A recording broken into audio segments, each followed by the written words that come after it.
Assalamualaikum warahmatullahi wabarakatuh. Halo teman-teman, perkenalkan saya Dwi Rizky Ramadhani, mahasiswa program studi akuntansi angkatan 2024 di Universitas Alma-Ata Yogyakarta. Nah, di sini saya akan membahas sedikit mengenai mata kuliah Ekonomi dan Bisnis Internasional yang diampu oleh Bapak Al-Hakamal SEIMA.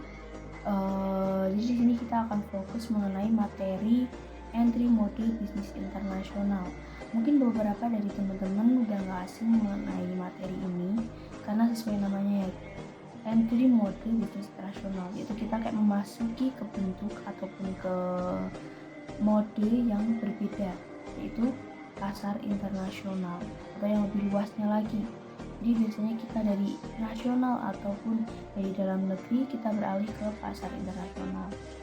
Nah, ini merupakan strategi untuk melakukan aktivitas bisnis yang melibatkan lintas batas negara berupa perdagangan barang atau jasa, kemudian dari lisensi, joint venture, dan penanaman modal langsung ataupun FDI atau Foreign Direct Investment.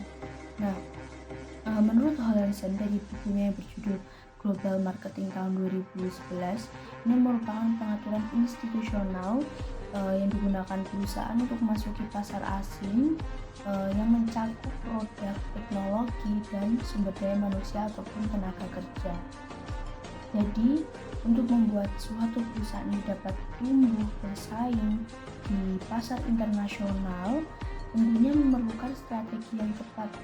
Perusahaan ini harus menganalisis terlebih dahulu mengenai kekurangan dan kelebihan terkait bisnis yang dimiliki, seperti analisis SWOT ya. Kemudian harus mengantisipasi juga terkait adanya perbedaan budaya dan regulasi karena resikonya yang cukup tinggi. Oke, jadi tadi dibentuk dari entry mode bisnis internasional ini ada 3. Yang pertama ada ekspor, yang kedua ada mode entry menengah, dan yang ketiga ada mode entry hierarchy. Nah, yang pertama itu ada ekspor. Ekspor ini merupakan usaha suatu perusahaan untuk memasuki pasar luar negeri dengan menjual barang ataupun jasa yang diproduksi oleh dari perusahaan tersebut berasal ataupun dari dalam negeri, kemudian dijual ke konsumen di negara tujuan. Ini merupakan strategi yang paling umum digunakan karena harganya relatif rendah, kemudian fleksibel, dan resikonya pun tidak terlalu tinggi.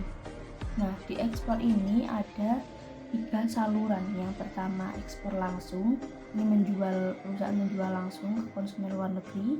Yang kedua ada ekspor tidak langsung melalui perantara, dan yang ketiga ada ekspor kooperatif atau dia membangun kooperasi untuk melakukan ekspor bersama-sama. Nah, yang kedua tadi ada mode entry menengah.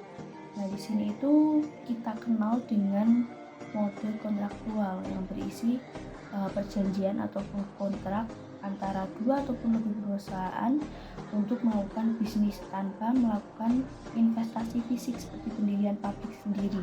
Nah, di sini contohnya itu ada lisensi, kemudian joint venture, dan ada waralaba atau franchising. Oke, yang ketiga itu ada mode entry hierarchy. Sesuai namanya hierarki, jadi yang memiliki sumber daya dan komitmen yang tinggi tentunya akan mempunyai otoritas yang lebih tinggi.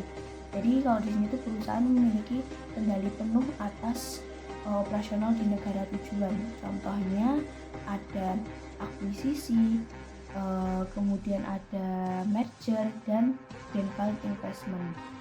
Oke, ada beberapa faktor yang mempengaruhi pemilihan entry mode bisnis internasional ini. Yang pertama dari faktor internal, itu ada dari produknya, kemudian sumber dayanya, baik sumber daya manusia, kemudian ada alam, kemudian ada dari ukuran perusahaannya, kemudian ada tingkat perusahaan itu dapat menerima resikonya, kemudian ada pengalaman secara internasional, dan ada tingkat profit yang ingin dicapai. Kemudian dari faktor eksternal ini ada tingkat persaingan, kemudian ada pertumbuhan pasar dan reputasi perusahaannya. Jadi ada contoh aktual, saya akan mengambil dari PT Sido Muncul Tbk.